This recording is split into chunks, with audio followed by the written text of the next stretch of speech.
علی بھائی، اگلا سوال ہے، اعلان نبوت کے بعد اللہ کے نبی صلی اللہ صلی علیہ اللہ علیہ وآلہ وآلہ وسلم۔ وسلم کا ذریعہ معاش کیا تھا؟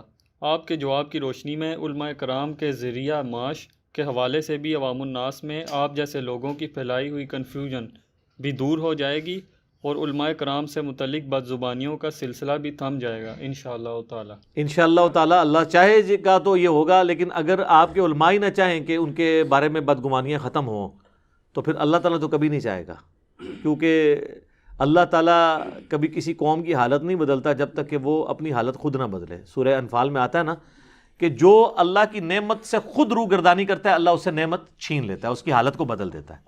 ان کی حرکتیں بھی جب تک درست نہیں ہوں گی نا، ان کے بارے میں بدگمانیاں اسی طریقے سے، بدگمانی تو نہیں کہنا چاہیے، یہ فیکٹس ہیں، بدگمانی کہاں سے ہے؟ یہ ممبروں پہ آپ کو سناتے نہیں ہے کہ حضرت عمر سے بھرے مجمع میں کسی نے پوچھ لیا کہ یہ آپ نے کرتا کیسے سلوایا، تو کہتے ہیں میرا بیٹا بتائے گا۔ تو بیٹے عبداللہ ابن عمر نے کہا کہ جی وہ 2 چادروں میں میرے ابا جی کا سوٹ بنتا تھا، تو ایک چادر جو مجھے ملی تھی وہ میں نے گفٹ کی۔ تو یہ جو مولوی ممبر پہ بیان کرتا ہے، جب وہ سیڑھیاں اترے تو آخری سیڑھی پہ جب پہنچا ہونا تو اس کو ادھر ہی روک کے کہیں کہ آپ ذرا یہ بتائیں کہ آپ 5 سال پہلے سائیکل پہ آئے تھے اسلام آباد کی اس مسجد میں، یہ آج ہونڈا سیوک آپ کے پاس کہاں سے آ گئی ہے؟ تو دیکھیں آپ کا اکرام مسلم کیسے کرتے ہیں وہ، جبکہ آپ کی تنخواہ بھی 20 سے 25 ہزار ہے ایک خطیب کی، امام مسجد کو 10,000 دیتے ہیں، اور آپ نے ڈرائیور بھی رکھا ہوا ہے۔ ظاہر ہے پانی سے تو نہیں چلتی گاڑی، وہ پرانے زمانے میں چلا کرتی تھی پھونک مار کے، اب نہیں چلتی، اب پیٹرول سے چلتی ہیں، کیونکہ پہلے بھی کہانیاں سنو لکھتی ہیں کتابیں۔ تو وہ دیکھیں کس طرح جھاگ چھوٹے گی، بلکہ ہو سکتا ہے وہ آپ سے کہ آپ ذرا کمرے میں تشریف لے آئیں۔ کمرے 'چ نہیں جانا بھائی، کمرے 'چ نہیں جانا، کیونکہ بات کا جواب نہیں ہوگا۔ تو یہ خود اپنی بے عزتی کرواتے ہیں نا۔ اور دوسری طرف آپ دیکھیں، بخاری اور مسلم دونوں میں حدیث ہے، نبی علیہ السلام اعتکاف بیٹھے تھے، رات کے گپ اندھیرے میں ایک عورت حضور کو ملنے آئی، آپ کافی دیر تک اس کے ساتھ باتیں کرتے رہے، پھر مسجد سے اس عورت کے ساتھ نکلے، تھوڑی دیر بعد جب واپس آئے تو آپ نے راستے میں چوراہے پہ چند صحابہ کو دیکھا، وہاں آپ کھڑے ہو گئے اور آپ نے فرمایا یہ میری بیوی صفیہ تھی جو مجھے ملنے آئی تھی، میں اسے گھر تک چھوڑنے گیا تھا۔ تو صحابہ نے کہا یا رسول اللہ آپ کے بارے میں ہم کیسے بدگمانی کر سکتے ہیں؟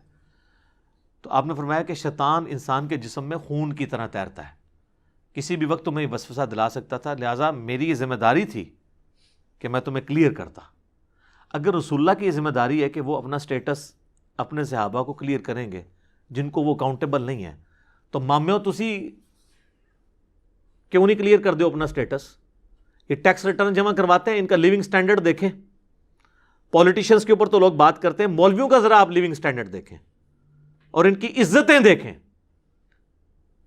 ان کی تو لوگ دل سے عزت کر رہے ہوتے ہیں کیونکہ سمجھتے ہیں انہوں نے ہمیں جنت میں لے کے جانا ہے، لے جان گے تو جنت اس نہیں کدھر ہو رہی، بچ جاؤ۔ تو علماء کے سے ہم بدگمانی ہم نہیں کرواتے، ان کی اپنی حرکتیں ایسی ہیں کہ یہ بدگمان کرتے ہیں۔ میں نے کبھی نہیں کہا کہ سورس آف انکم دین کو بنانا حرام ہے، میں نے ہمیشہ یہ کہا ہے کہ میں اپنے لیے حرام سمجھتا ہوں۔ اس کا یہ قطعاً مقصد نہیں ہے کہ نعوذ باللہ من ذالک میں فی نفسی ہی کوئی فتویٰ لگا رہا ہوں۔ اپنے اوپر کوئی شخص کوئی پابندی لگانا چاہتا ہے تو لگا لے، اس میں تو کوئی فرق نہیں ہے۔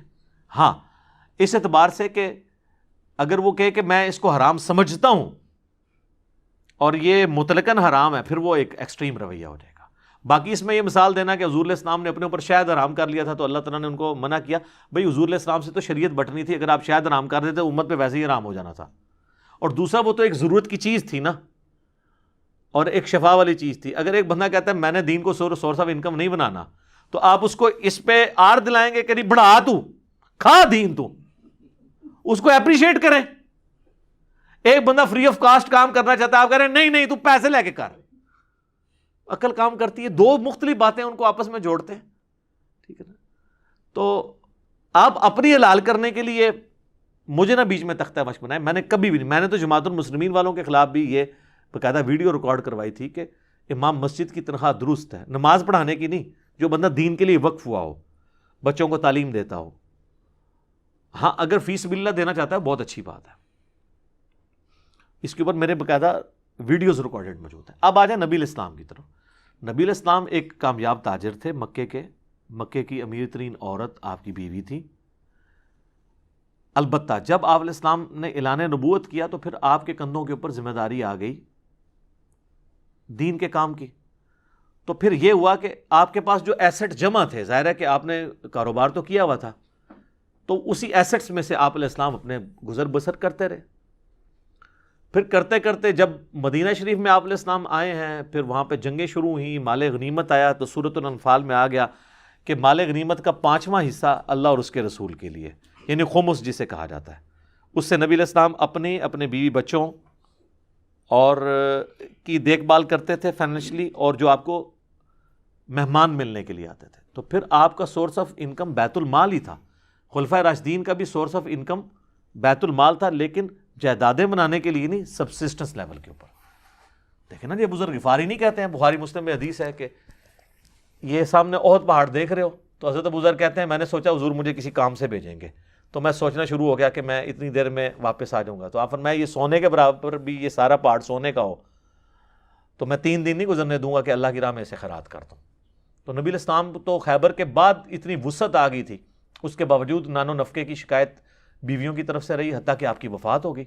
بخاری مسلم میں آتا ہے کہ وفات تک آپ علیہ السلام کے گھر بعض اوقات 1-1, 2-2, 3-3 مہینے چولہا نہیں جلتا تھا، اور صرف کھجور اور پانی کے اوپر گزارا ہوتا تھا. تو آپ نے تو فقر کی زندگی اڈاپٹ کی ہے، محلات نہیں بنائے، جدادیں نہیں بنائیں، پلازے نہیں کھڑے کیے، لگژریس لائف نہیں گزاری. آج آپ دین کے نام پہ مولویوں کو دیکھیں، بچوں کو علیحدہ گاڑیاں لے کے دی ہوئی ہیں، اپنے لیے علیحدہ رکھی ہوئی ہے، اور آپ ان کو دیکھیں کہتے ہیں جی ہم دین کے لیے وقف ہیں. اور دین کے لیے یہ وقف ہوتے ہیں کہ جب ان کا کوئی لیڈر ان کو کہتا ہے نا فلاں جگہ جلسہ ہے، اینے بندے لے کے آ جانا، تو لے کے آ جاتے ہیں.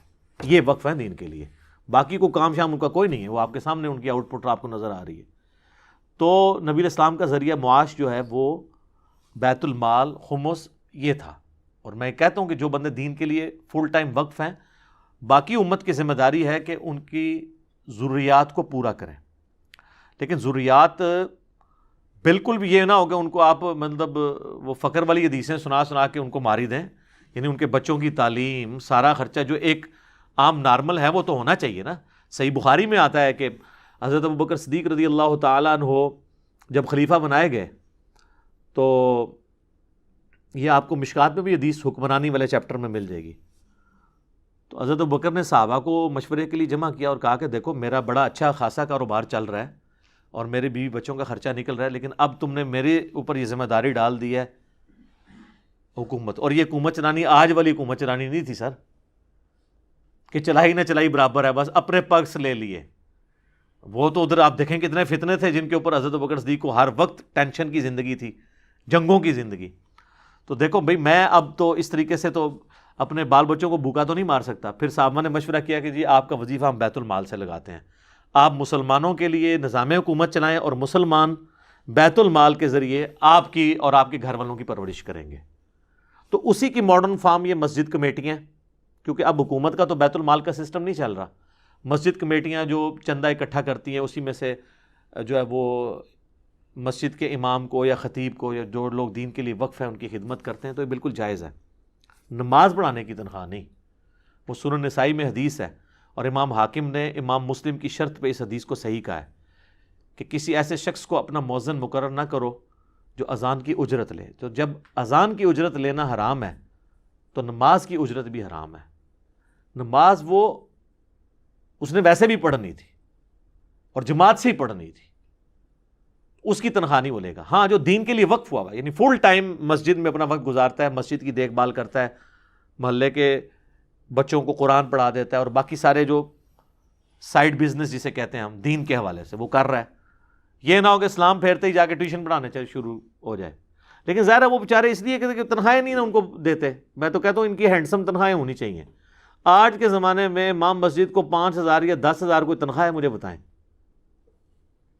عام نارمل گھر کا خرچہ بھی جو بہت بھی یعنی روکھی سوکھی کھا رہے ہیں نا، ان کا خرچہ بھی 30,000 سے اوپر ہی ہے جو مشکل کے ساتھ گزارا کر رہے ہیں. ظاہر ہے جب آپ سارے خرچے ملائیں تو بلز ملائیں، بچوں کی تعلیم کا یہ سب، تو ایٹ لیسٹ ایک عام نارمل مڈل کلاس فیملی کا جو خرچہ ہے نا وہ ضرور میرے خیال میں تو امام مسجد کی 50,000 سے کم تنخواہ آج کے دور میں نہیں ہونی چاہیے. ایٹ لیسٹ دیں مسلمان. حکومت وقت کا کام ہے. سر آپ سعودیہ میں جائیں، ملیشیا میں دیکھیں کیا تنخواہیں ہیں امام مسجد اور خطیبوں کی. سعودی جس طرح یہاں پہ لوگ فوج میں جانا اور انجینئر ڈاکٹر بننے کو پسند کرتے ہیں نا، سعودی عرب میں اگر کوئی امام مسجد بن جاتا ہے سر، اسے گاڑی، بنگلہ اور تنخواہ آپ سوچ بھی نہیں سکتے کتنی لگژریس لائف اس کی ہوتی ہے. تو لوگ پھر دین کے لیے وقف بھی ہوں گے. تو نبی علیہ السلام کا ذریعہ معاش اعلان نبوت کے بعد بیت المال تھا. آج بھی جو لوگ دین کے لیے وقف ہیں ان کا جو گزر بسر ہے وہ بیت المال کے ذریعے ہی پورا ہونا چاہیے.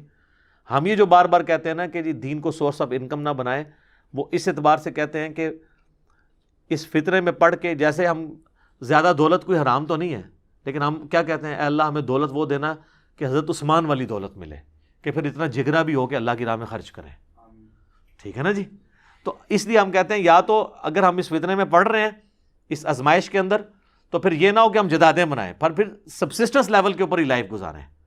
دوویں جہانی مٹھے باؤ نہیں کہ ادھر بھی کام چوک کے رکھو اور کو جی آخرت بھی ہمیں ملے گی. نہیں، جب آپ دین کے لیے وقف ہوئے ہیں تو آپ نے یہ راستہ اختیار کیا تھا کہ میں نے آخرت اللہ سے مانگنی ہے، دنیا میں روکھی سوکھی کھا کے گزارا کر لوں گا.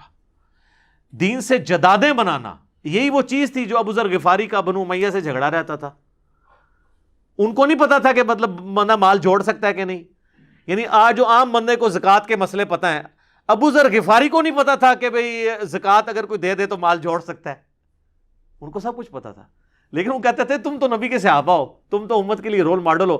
رسول اللہ کو بھی یہ باتیں پتہ تھی، آپ نے تو پوری زندگی کبھی زکوٰۃ نہیں دی، حالانکہ آپ کے پاس مال اتنا آتا تھا لیکن آپ خرچ کر دیتے، سال پورا ہی نہیں ہوتا تھا، زکوٰۃ کی نوبت ہی نہیں آتی تھی. تو تم حضور کا نام لے کر بنگلے، جدادیں، محلات کھڑے کر رہے ہو، تو نسبت تم نے حضور کے ساتھ قائم کی ہوئی ہے. تو ایویں تو نہیں حضور نے کہا، ترمذی میں حدیث ہے کہ اس نیلی چھتری کے نیچے ابو ذر غفاری سے سچا انسان کوئی نہیں ہے. سر وہ ابو ذر غفاری کے اوپر میرا ایک یوٹیوب پہ کلپ آپ ضرور دیکھیے گا.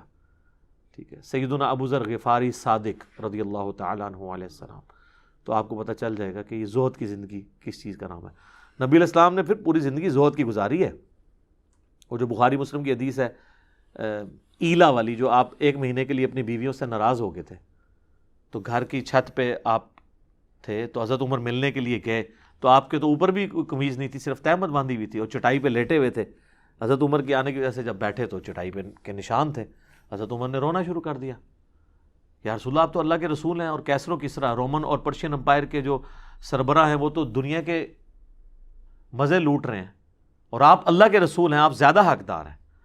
تو آپ نے فرمایا اے عمر، لگتا ہے کہ دنیا کی حقیقت ابھی بھی تم پہ نہیں کھلی، کیا تم اس پہ راضی نہیں ہو کہ کیسر و کسریٰ دنیا کے مزے لوٹیں اور ہم آخرت کی سعادت حاصل کر لیں.